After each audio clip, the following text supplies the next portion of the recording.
ඉතින් ඔයා කැම්පස් එකේ තාම අන්ඩර්ග්‍රැජුවේට් ඉගෙන ගන්න කෙනෙක් වෙන්න පුළුවන්. එහෙම නැත්නම් පෝස්ට් ග්‍රැජුවේට් එකක් විදිහට MSc එකක්, MPhil එකක්, PhD එකක් කරන කෙනෙක් වෙන්න පුළුවන්. සමහරක් විට ඔයා කැරියර් එකේ මේ විදිහට ජොබ් එකක් කරන ඒ වුණාට ඇකඩමික් පැත්තෙන් රිසර්ච් කරන්න කැමති කෙනෙක් වෙන්න පුළුවන්. ඉතින් අද වීඩියෝ එක මේ ඔයාලට.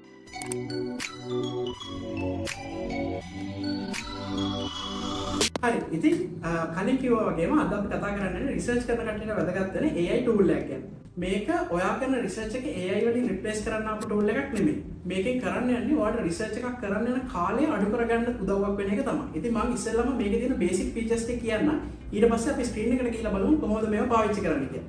මේකේ ප්‍රධානම ෆීචර් එක තමයි මේකෙන් ලිටරචර් රිවිව් එකට අවශ්‍ය කරන ආටිකල්ස් සහ ඒකේ රෙලෙවන්ස් එක ගැන අපිට ඉක්මනට ගොනු කරලා දෙනවා. එතකොට අපිට ආටිකල්ස් ගොඩක් කියවද්දී මේගොල්ලෝ සිලෙක්ට් කරලා දෙන ප්‍රමාණය කියවුවාම අපිට ඒකෙන් හොඳ අයිඩියා එකක් ගන්න පුළුවන්. අනිත් එක තමයි මේකෙන් පුළුවන් වෙනවා අපිට අපි කැමති ඒරියා එකක රිසර්ච් ගැප්ස් ටික අයිඩෙන්ටිෆයි කරන්න. ඒ වගේම තමයි මේකට පුළුවන් අපිට ආටිකල් එකක් අප්ලෝඩ් කරලා ඒ ආටිකල් එකත් එක්ක chat කරන්න. ඒකෙන් අපිට ඒ ආටිකල් එකේ තියෙන මොනවා හරි තේරෙන්නේ නැති දේවල් තියෙනවා නම් ඒක AI හරහා අපිට එක්ස්ප්ලেইন කරගන්නත් පුළුවන්. ඒ වගේම තමයි මේකට පුළුවන් ආටිකල් එක අපි දෙන ආටිකල් එකක සයිටේෂන්ස් ටික 3D මැප් එකක් විදිහට හදලා පෙන්නන්න. එතකොට අපිට පුළුවන් මේ සයිටේෂන්ස් එකින් එකට ලින්ක් වෙන්නේ කොහොමද කියලා බලලා ඒ සයිටේෂන්ස් එකින් එකට ගිහිල්ලා අපිට ඒවා ට්‍රැක් කරලා ඒවා කියවලා බලන්න. ඉතින් මේවා තමයි ප්‍රධාන ෆීචර්ස් විදිහට තිබ්බේ. අපි එහෙනම් ස්ක්‍රීන් එකට ගිහිල්ලා බලමු කොහොමද මේක යූස් කරන්නේ කියලා. ඉතින් මේකේ ඇඩ්‍රස් එක answerthis.io. ඉතින් මේ අපි ඒකේ හෝම් පේජ් එකට ඇවිල්ලා ඉන්නේ. මේකෙන් sign up වෙන්න ගියාට පස්සේ ඒක බොහොම ලේසි process එකක්.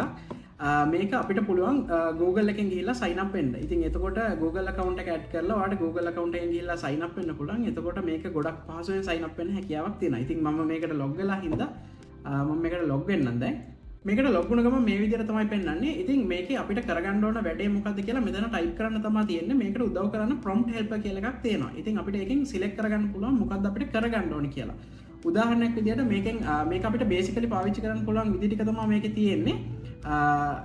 Find relevant studies on, එහෙම නැත්නම් write literature review on, perform a quantitative analysis on, suggest research questions for, ask questions from the PDF related to, custom search, identify gaps in literature related to. මං කියුවේ මේක ගොඩක් වැදගත් එකක්. Generate research outline, generate research proposal, generate research topics on.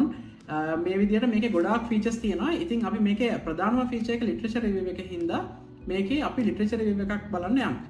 අපේ ලංකාවේ මේ දවස්වල ගොඩක් topic එකක් වෙලා තියෙනවානේ chikungunya. ඒක හින්දා chikungunya ගැන දාමු. හරි. ඉතින් අපි මේකේ ඉස්සරහට යන්න යන්නේ literature review එකක් chikungunya in Sri Lanka ගැන.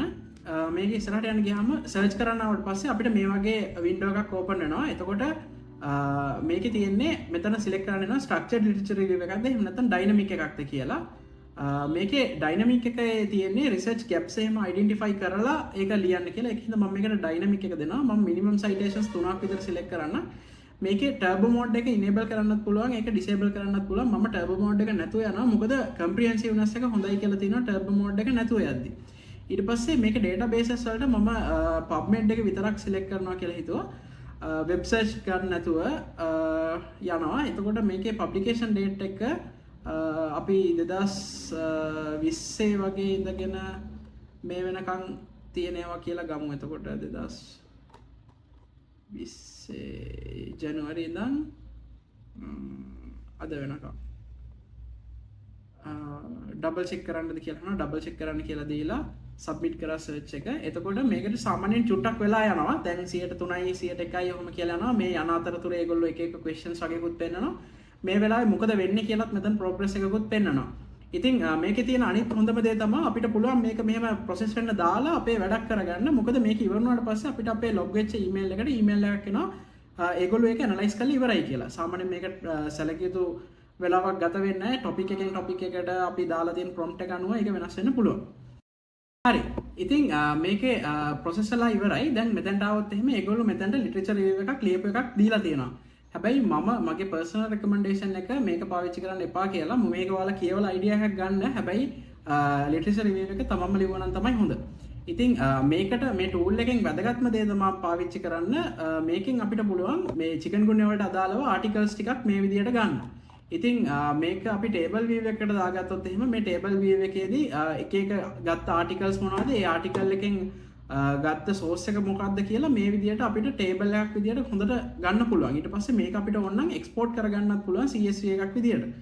ඉතින් මේකෙන් අපිට පුළුවන් අපි මොකක් හරි කරන රිසර්ච් ටොපික් එකක ලිටරේචර් රිවිව් එක ලියද්දී කියවන්න ඕන ආටිකල්ස් ගාන අඩු කරගන්න නෙමෙයි. ඒ කියන්නේ ફોකස් කරලා මොනවද කියවන්න ඕන ආටිකල්ස් කියලා ඉක්මනට වෙන් කරගන්න පුළුවන් විදියක් තමයි මේක. ඉතින් මම හිතනවා රිසර්ච් කරන කෙනෙක්ට වෙලාව ගොඩක් ඉතුරු කරගන්න මේ ටූල් එක පාවිච්චි කරන්න පුළුවන් කියලා. ඊට පස්සේ අපි ආයෙත් බලමු කොහොමද මේකෙන් රිසර්ච් ගැප්ස් අයිඩෙන්ටිෆයි කරන්න කියලා. මේකේ ආයිතර ප්‍රොම්ප්ට් හෙල්පර් එකෙන් ගියාට පස්සේ මේකේ තියෙනවා identify gaps in literature related to කියලා. එතකොට මම මේකෙත් දෙන්නම් ආයෙත් chikungunya in Sri Lanka කියලා.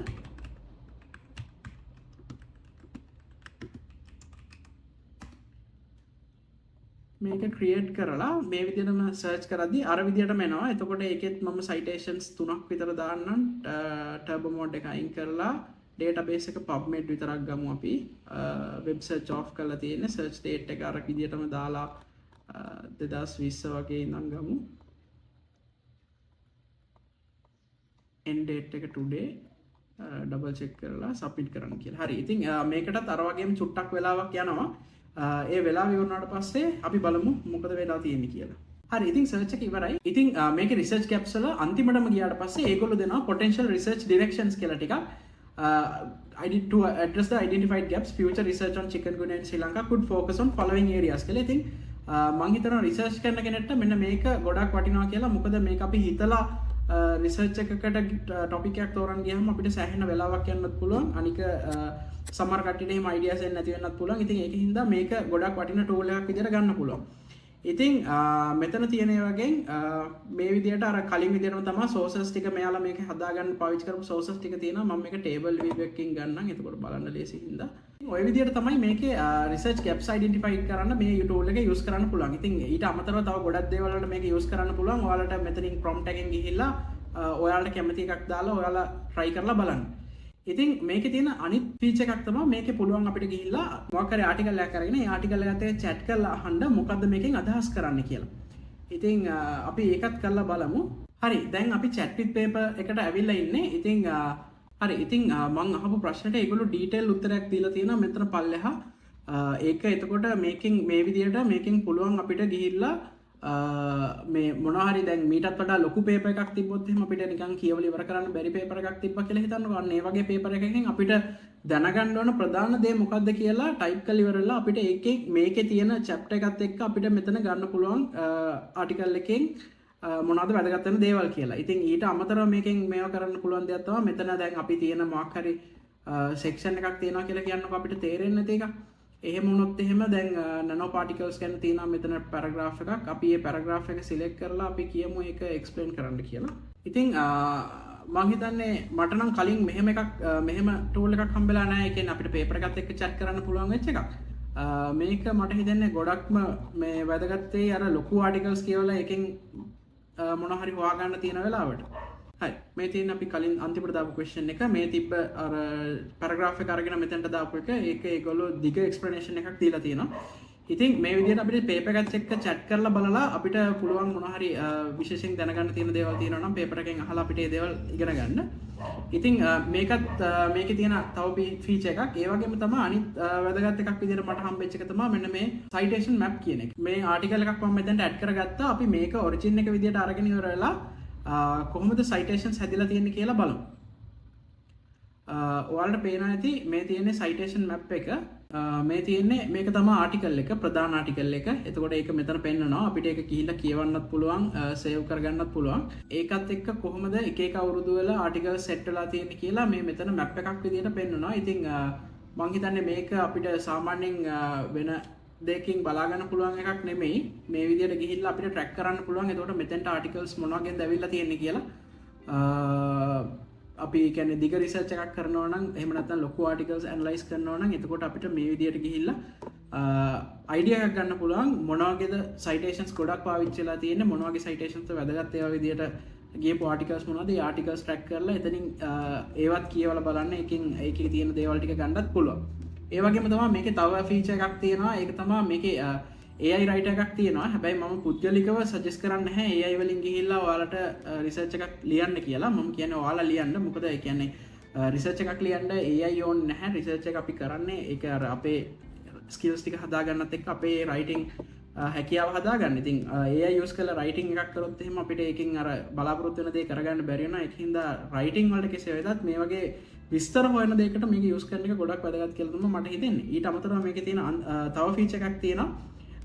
ඒ තමයි අපිට පුළුවන් මේකට ඩිස්ක්‍රිප්ෂන් එකක් දීලා ඒ ඩිස්ක්‍රිප්ෂන් එකට අදාළව ඩයග්‍රෑම් එකක් අඳින්න. ඉතින් තාම මේගොල්ලෝ ඒක ඩෙවලොප් කරන ගමන් ඉන්නේ. අපි නිකන් සරල ඩිස්ක්‍රිප්ෂන් එකක් දීලා බලමු මේකට ඒගොල්ලෝ මොන වගේ chart එකක්ද ජෙනරේට් කරන්න කියලා. හරි. ඉතින් මම මේකට දැම්මේ 2020 වල monthly dengue prevalence chart එකක්. ඉතින් අපි මේක ගමු XY chart එකක් විදියට අරගෙන ඩයග්‍රෑම් එකක් ජෙනරේට් කරන්න කියමු. එතකොට බලමු මොකක්ද යාලා දෙන්නේ කියලා. හරි. ඉතින් මේක ඒගොල්ලෝ බාර් chart එකක් දීලා තිනවා. මේක අපිට අපේ Word එකට හරි අපි Google Docs වල නම් ලියන්නේ ඒකට හරි import කරලා ඉවර වෙලා අපේ ආටිකල් එකට දාගෙන ඒ විදිහට පාවිච්චි කරන්න පුළුවන්. ඉතින් මේකේ මේ විදිහට පාවිච්චි කරන්න පුළුවන් ගොඩාක් ෆීචර්ස් තියෙනවා. මම මේ මට හම්බෙච්ච වැදගත්ම සහ හොඳයිම කියලා හිතුණු ටික ගැන තමයි මම ඔයාලට විස්තර කිව්වේ. මේකේ ගයිඩ්ස් කියලා ඔයාලට කොහොමද එකින් එකට කරන්න ඕනේ කියලා ඒගොල්ලෝ ටියුටෝරියල්ස් ටිකකුත් දීලා තියෙනවා. ඉතින් ඔය ටික තමයි අද වීඩියෝ එකෙන් කියන්න බලාපොරොත්තු වෙන්නේ. හරි. ඉතින් අන්තිමට මම වීඩියෝ එකත් එක්ක රැඳිලේට ඔයාලට ගොඩක් ස්තුතියි. ඉතින් ඔයාලට මේකේ ප්‍රෝ version එක ගන්නවා නම් මම පළවෙනි description එක සහ comment box එකේ link එකක් දාලා තියෙනවා. ඒකෙන් ගියොත් ඔයාලට 10% discount එකක් ගන්න පුළුවන්. ඉතින් ඔයාලා මේකට කැමති නම් එහෙම නැත්නම් මේ tool එක use කරන්න කැමති නම් ඒ link එක use කරලා ගිහින් login වෙන්න. ඒ වගේම තමයි මේ වීඩියෝ එක හොඳයි කියලා හිතනවා නම් අනිවාර්යයෙන්ම comment එකක් දාගෙන යන්න. ඉතින් මේ වගේ ඉගෙන ගන්න කෙනෙක්ට වැදගත් වෙන විදිහේ දේවල් දැනගන්න කැමති නම් අනිවාර්යයෙන්ම මගේ channel එක subscribe කරන්න. එහෙනම් ඊළඟ වීඩියෝ එකකින් හම්බ වෙනකම් ඔයාලා හැමෝටම ජය වේවා.